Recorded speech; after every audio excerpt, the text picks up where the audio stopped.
Hello guys, ইনি হচ্ছেন mister Faisal Afsar Chowdhury, বয়স 44।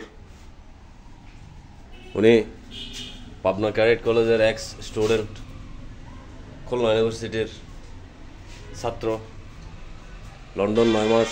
হে সাউন্ড দিলে করতে লাগবে, ব্লগ করে দিত না। উনি এখন শুয়ে আছে,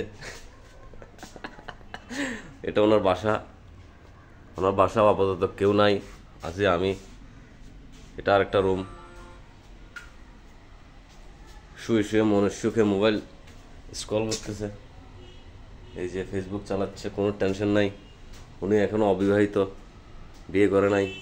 ভালো পাত্রীর সন্ধান থাকলে আপনারা দিবেন প্লিজ।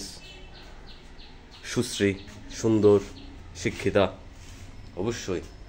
কেহন ওদা অনলাই অনরল ব্লগ করিস, অনলা ফাত্রি টুয়ার ওদা চেগোবার সাইন হলিজাত বুগত চেগোবার সাইন লগুরের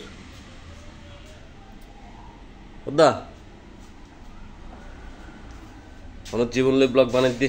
এ ব্যাপারে অনর কিছু হইবার আছে না? হ্যাঁ নাই।